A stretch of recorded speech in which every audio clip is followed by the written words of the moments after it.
Hello, everyone. This is the Dopest Generation Podcast. On this episode, Madonna's slip ups, Boris Johnson's bigotry, and a racist postcard from the 1800s, and how watermelons make an unusual appearance in all three of these stories. Stay tuned.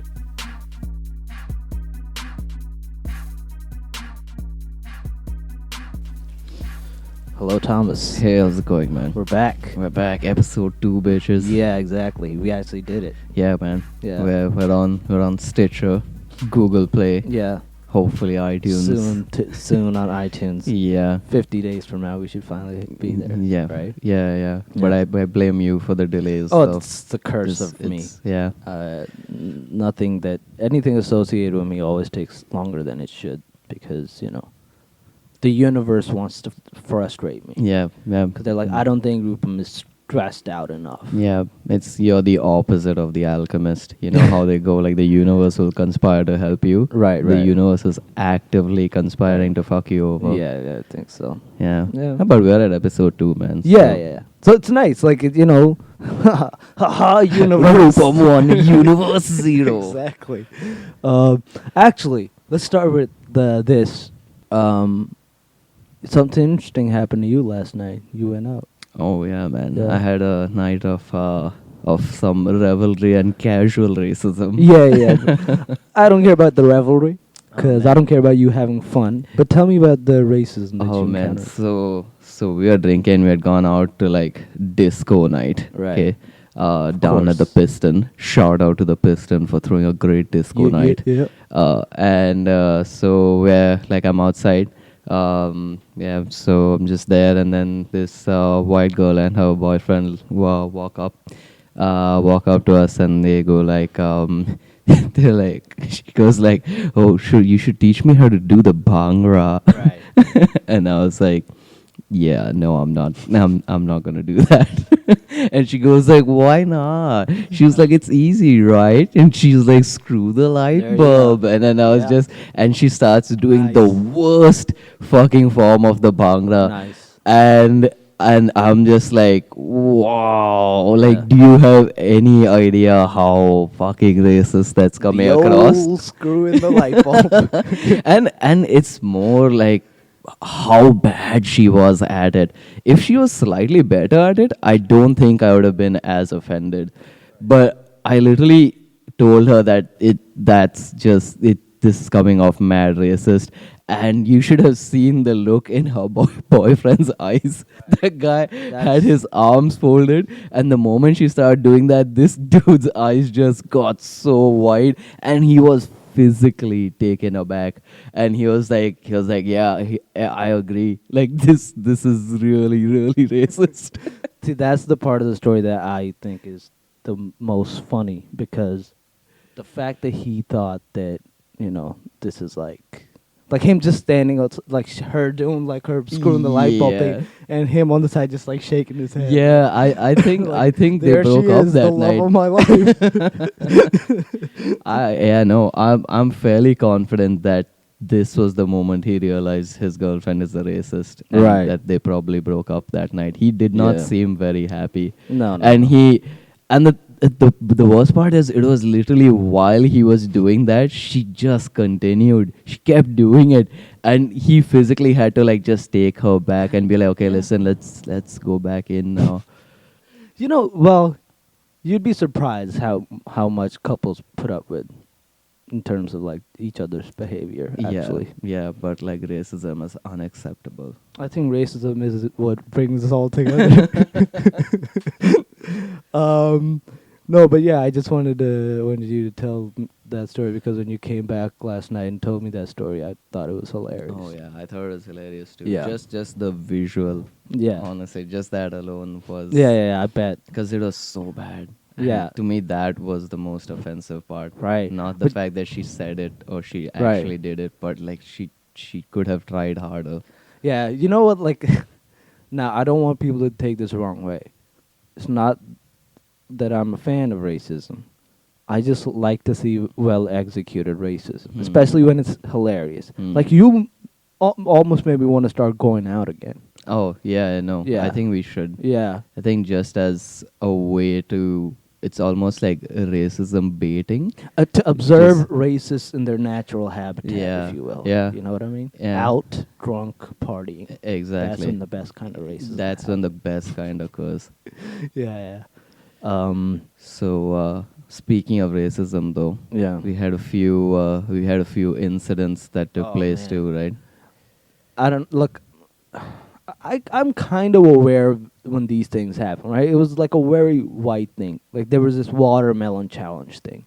Mostly white people were doing it, and I saw a couple of videos, and I didn't really know what was going on. I didn't know why I was seeing so many dogs emerge But what out is the of watermelon challenge for people who don't know? I think it's a challenge from what I understand. It's a challenge where you take empty watermelon like casings and you put it in front of a camera, and then you take them apart and a dog emerges. Yeah, so you're or basically a cat emerges. you're revealing your pet Yeah. through That's what makes this a little extra fucked up now that I think about it. yeah. Because I mostly saw dog stuff And before I gas saw and- this. Yeah. So, but anyway, so you're using the watermelon to like initially hide your pet, and then you just open it up to reveal your pet. This But is now, so but bad. now what? Now let's get into what This is actually so bad, happened. dude. The more I think about it. So basically, you know of a person, you might be aware. She's a bit of a celebrity. Her name's Madonna. Oh yes. Right. You're aware. I'm well aware. Right. Okay. So Madonna, Thomas, I don't know if you were aware, has black kids. Yes. Adopted. She adopted Yeah. black. So good on her. Good for Mm. her for doing that. She did the watermelon challenge. Okay, but how did she do it? She did it with her black daughter. Yes, exactly.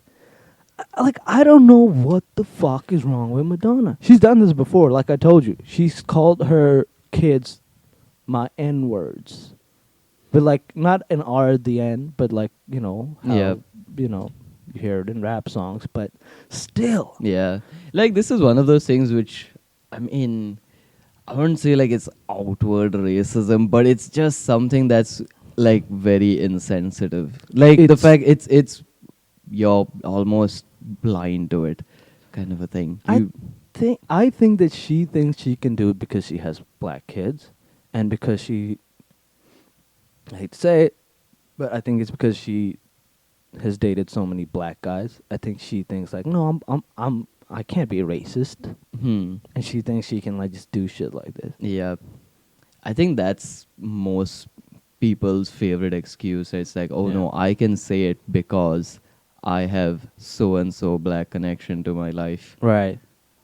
And the other thing that I was thinking was like, what if like I see a white family with brown kids, and like they're going like, oh, we decided to dress him as Apu from The Simpsons for Halloween. I'd be like, dude, don't do that. Exactly. Right? That's what I thought of. I was like, what if it was like a brown family and they were going like, hey, look, Apu's eyes really sparkle when we bring the naans and the butter chicken. Yeah. Like that'd be like, dude, what is wrong with you? I mean, this could be one of those things which is, I guess, like maybe she just didn't think about it. But my thing is, you're a celebrity. You're a public figure. Most of your actions are scrutinized on a daily basis. And when Right. you're doing something like this and placing it on social media, it's gonna be scrutinized. You maybe Exactly. should have thought about it like a Yeah. little bit. So maybe fine, you didn't do it. I mean, with any harmful intentions, Right. but you deserve any sort of blowback or consequences Right. that occur as a result of it because it was something that was just poorly thought out. Right. I agree. I don't think that Madonna is a racist. Right. Yeah. I don't think that she has any malicious Yeah, for intent sure. towards black people. I just think that she's ignorant on these issues. And I think there's this like thing of like, again, it's that association thing, right? Like, and now I'm at that point in my life where like earlier I probably used to brush it off, like when white people would say like, hey man, want to take your magic carpet and fly to Aqaba? Ha ha ha! It's so hilarious. Like now I'm like, dude, if you want to, you want to say these jokes, say these jokes. You're not gonna say these jokes when I'm around. Because, like, if you're going to say these jokes, I'm never going to be around. We're not friends anymore. If you want to make these, just say it. I don't care. Call me PC. I don't give a shit. I don't want to hear this nonsense. Yeah. But I guess what like makes it really, really fucked up is A, it's the watermelon with the black kid. Mm-hmm. And B, it's just it's something that's done with pets, man. That's like like why are you using? It's like it's not a good look. I can see kind of like what she's like, or what she had thought maybe in her head, and it's trying to just reveal something adorable or whatever. But yeah, I know, man. but it's a little fucked up, man. That's why it's fucked up because it's double association of like Because I think she thought it was cute. Yeah. Like, that's the fucked up part. Man, I don't know. It's really fucked up. Yeah, it's just one of those things, man. I think it's a casual racism rearing its head again. But it's not. I don't think it's an active thing on her part. It's just just being oblivious. Yeah, but whatever. She got like mad hate on Twitter. And I think rightly so. Yeah, I agree. But she's not, well, like, we just want to again like just say that she's not, like, we're not saying she's racist. There are like actual racists out there. You want to talk about one? Oh yeah, let's. I love calling actual racists out. Yeah. So, England, merry old England, pip pip cheerio, bowler hat and some tea. See, that's fucking racist. See, this is racism. This is how you do racism. See, that was malicious too on my part. Yeah, that was a little fucked up. No, but I'm joking, of course. But England has a new prime minister, Thomas. There's Theresa May went out and they Conservative Party. Bojo. Oh, Bojo is back in the limelight.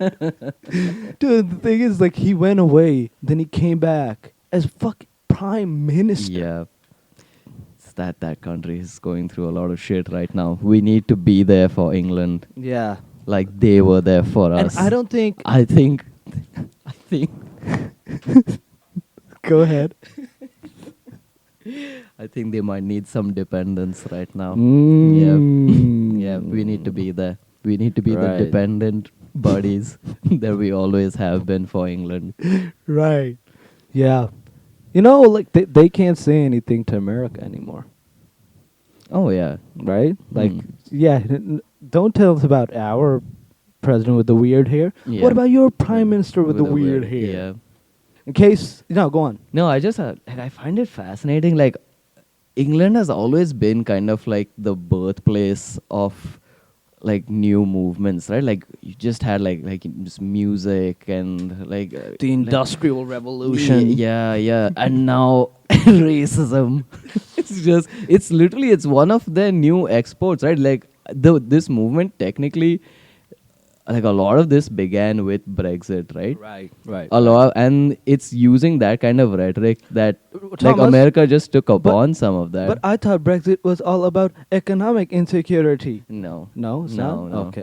It's about getting brown people and Polish people out of the country, It's what it's always been about. But you know what? Maybe some listeners, if we have any, are going like, Rupam, Thomas, you guys are being too harsh. Yeah. This guy's probably not as bad. Well, that's probably because you don't know Boris Johnson. Yeah. Let me give you some quotes from good old Bojo. He once compared Muslim women wearing burqas to, quote, letterboxes and bank robbers. I don't even know what he's going I for don't even there, know like, what that honestly, means. yeah. Exactly. This is another just comparison to Donald Trump. It's just like, what the fuck is going on in their minds? Like, very little. Very, very fucking little. No, this is one of those things where you go, wait, what? What? I was like, I know he's being malicious, but but how? And I bet he thinks this is hilarious. Yeah. Oh, yeah, for sure. What else did he say? This is what I found fascinating, right? Like, I think today, the casual racism towards Muslim people, like, it's the new thing. So, like, I think you see that. But there's this thing that's, like, really old school that I thought was fascinating. That he said this not that long ago, by the way. He described African people as pickaninnies with, I quote, Watermelon smiles. Fucking the watermelon again, man. Exactly. What is it, Tums? What is it about watermelons that for some reason every time someone talks about black people, it keeps coming up and it's offensive and people acknowledge that it's offensive and we have conversations about it being offensive. So what is it? Why like why is it offensive to black people particularly? But why do racists keep using it to be racist towards black people? Have you ever wondered? I did.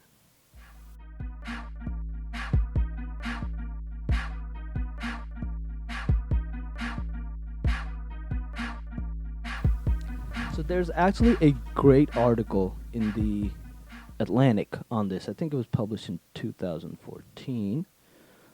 The article is called How Watermelons Became a Racist Trope. And I think every individual should read this article. Basically, and I'll get into why that was the case, but watermelons were considered to be a poor man's fruit because it was easy to, it was easy to make. Apparently, they're easy to grow and make. I'm such an idiot. No, apparently they're easy to grow. And because I think also because they're relatively large, you can probably feed more people. I think this is speculation on my part, but I think that must have also been the case. So before slavery, when again white people perceived black people as inferior to themselves, so they were like, you know what, you eat watermelon, we're gonna eat cantaloupes or apples or some other shit that they consider fancy, even though it's just fruit. Doesn't really fucking matter. It's fruit. Yeah. Right. By the way, I should tell you guys, watermelon is my favorite fruit, so I especially find this shit offensive. Yeah, but also, you know what I find weird? Yeah. That they've somehow even they've created a hierarchy or a class system even with fruit. It's so fucking It's what fucking is it yeah. with human beings and creating class systems? Yeah, but I don't think most people have done that. Nobody really looks at fruit and be like, this fruit better than the others. You can have you can have a favorite fruit. A lot of people like fruits Right, a little bit better. But imagine thinking that a certain kind of fruit is meant for a certain kind of person. That's Right. what's fucked up. So let me get into that. Let me get into some of this history. So like I said, so before during slavery times, they used to, let black people grow watermelons because they grow and eat watermelons because they perceived it like a lot of the food they used to let black people grow and eat back then, right? It was all the stuff that they considered oh, this is beneath us, even though it's just food. Yeah, it's just fruit. And so that's what used to happen before slavery. Now, Thomas, you're probably wondering, why is it considered a poor man's fruit, and what is the history of watermelons and it being used as almost it's probably bad English, but suppression tactic, right? So watermelons being used this way actually has a history before being used against black people, right? So let me actually quote a little piece, a little part of the article. And I'm quoting now. In the early modern European imagination, the typical watermelon eater was an Italian or Arab peasant. The watermelon, noted a British officer stationed in Egypt in 1801, was a poor Arab's feast. And he put that in quotes. A meager substitute for a proper meal. Think of that language. In the port city of Rosetta, he saw the locals eating watermelons ravenously, as if afraid the passerby was going to snatch them away. Again, the language. Yeah. This is the British officer, not the dude that's writing the article, or the dudette. Didn't check. But yeah, no, but it's just and language is so powerful, right? Exactly. Just it reveals so much of personality and bias within a certain statement. And when you just hear things like ravenously, Exactly. and it's just it's going to be snatched away, it's just there's very clear inherent biases in that, which they then associate with For some Right. fucking reason, fruit. This is what Madonna isn't. This is sinister. Like, this is sinister stuff. Let me continue, right? Let me tell you why watermelon specifically was considered this fruit, like this fruit of the poor and the dirty. The fruit symbolized many of the, again, I'm quoting, the fruit symbolized many of the same qualities as it would in post-emancipation America. And I'll get to that in a second. Uncleanliness, because eating watermelon is so messy. Laziness, because growing watermelons is so easy and it's hard to eat watermelon and keep working. It's a fruit you have to sit down and eat. So again, it's this little subtle things. Childishness, because watermelons are sweet, colorful, and devoid of much nutritional value. And unwanted public presence, because it's hard to eat a watermelon by yourself because they're large. These tropes made their way to America, but the watermelon did not yet have a racial meaning. Americans were just as likely to associate watermelon with white Kentucky hillbillies, New Hampshire yokels, as with black South Carolina slaves. Now, this again, so like that's where like the whole perception of it being like, if you want to like again use something as a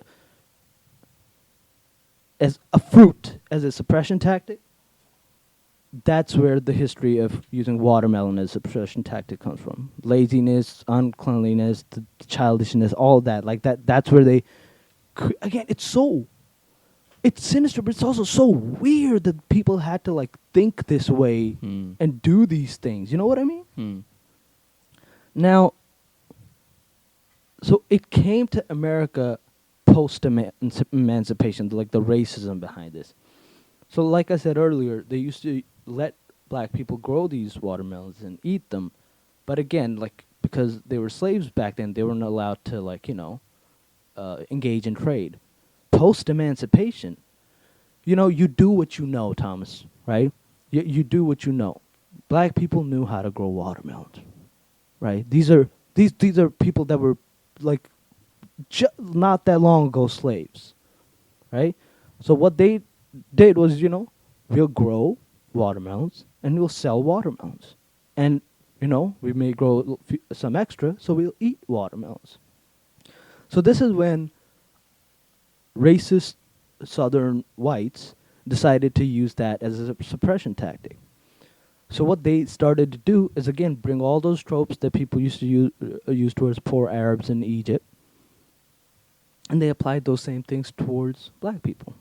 And they're eating them because it's a fruit.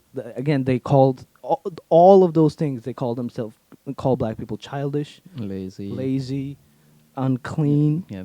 All of those really, really nasty racist stuff, right?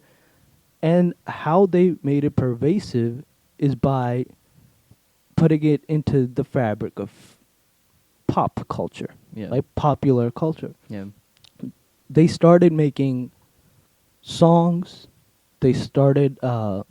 There's an article that they put out where they said some pretty nasty things. I don't want to read that part, but like they were images. They would print in newspapers images depicting black people. Again, these are like drawn images. These are not photographs of black people. Like these really like racist images that show like black people just like eating watermelons and they seem like they're not like focused only on the watermelon. It's really nasty shit like that. Before I go on, you got anything to say or add? No, I think like it's the usage of media which a lot of these people and racists know works well to spread that message, to kind of reinforce it using pop culture. And when you start to use these things in things that their own base will understand, like things like cartoons and just like in mainstream movies, that's kind of when it's an easy idea to sell. And that's when you see a lot of adoption take place of this notion of like, yeah, you know what, they do like watermelons. I've seen that. Right, and they do that not... They only make that one connection. They don't make the other connections. Like, they don't think of why watermelons. Yeah. Right, and I think that's why... And the reason I wanted to talk about this today is because of that. I think a lot of people associate those things, and I think there are a lot of people, otherwise well-meaning people, that will make jokes like this and laugh. Hmm. I don't think those people are racist, Hmm. but they just laugh because they don't know the sinister history behind it. Yeah. And that's why I kind of want to talk about. Here's something else. Like we were talking about pop culture, right? Thomas, you've probably heard of what is considered the masterful 1915 movie, The Birth of a Nation. Oh my God. Where That is the OG propaganda piece. Right. This is the movie, for those who don't know. It was directed by D.W. Griffith. It's now considered a white supremacist movie, obviously. The hero, back then, it was screened at the White House, Thomas. It's a movie where the heroes are Klan members. And the villains, well, are black people, but it's really black people played by white people in blackface. And there's actually a scene in the movie.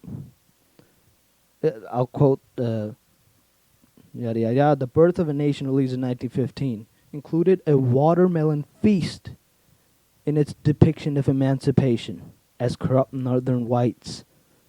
Okay, corrupt northern whites encouraged the former slaves to stop working and enjoy some watermelon instead. Hmm. So they show these like white dudes in blackface, like just engorging on some watermelon. Hmm.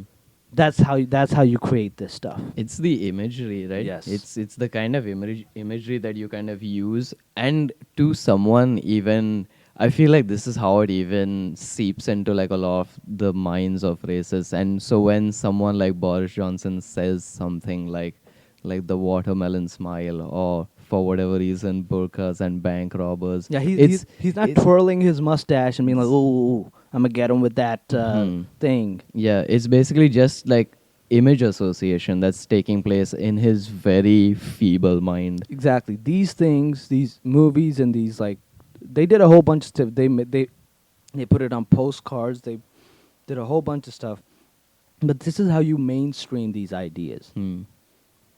They also created pot holders, paperweights, sheet music, salt and pepper shakers, and all of them they like would design some kind of like put like some kind of racism involving watermelon in it. Hmm.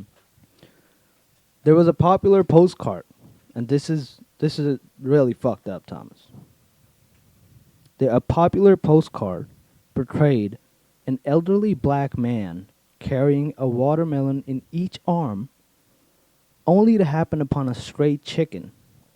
The man laments, and I'm quoting, this is quoting verbatim, this is how apparently it was written on the postcard. This am the worst predicament of my life. Yeah, just think about how fucked up that is. Think about black people today that have to read about this history. Hmm. Think about that. And just the associations that exist even today, right? Just the association with chicken and watermelon. It really reminds me of the Dave Chappelle joke when he talks about chicken and watermelon. I love that He's joke. like, show me all these people who don't like chicken and watermelon. He's like, something's wrong with me. Something's wrong with you. Who the fuck doesn't like it? You're like, I'll do it for free, chicken. I'll do it for free chicken. So good. Yeah. He's so good, man. But that's basically what these people do. And when it becomes sinister is when you have people in positions of power like Boris Johnson, like people like the producers of Birth of a Nation, like the Klan, who was very, very powerful back then. And even today you see them just almost in the sidelines, just behind like the White House. So you see these people in these positions of power use the same kind of imagery, but in a very, very sinister way. Right. It is meant to divide people at the end of the day. Now, when we talk about Madonna doing her thing, that's not sinister. That's it's a bad judgment call.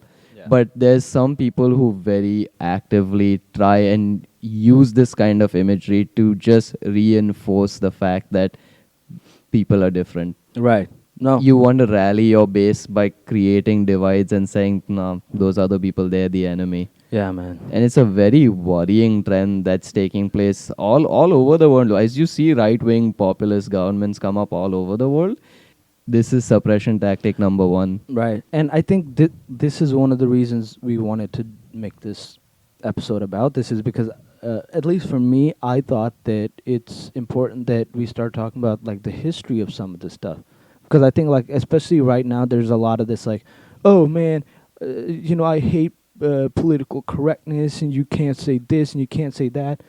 It's not that you can't say certain things. Sometimes it's nice to be a little, understanding of things, and I think reading and understanding the history of certain things makes you understand why it's fucked up to say certain things. It's not that you can't say certain things. You can say it all you want, but it's nice to be nice. Hmm. You know, Yeah. it's nice to be like.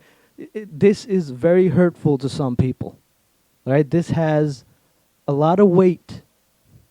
There's a lot of weight to this stuff, especially when you say it to certain people. Yeah.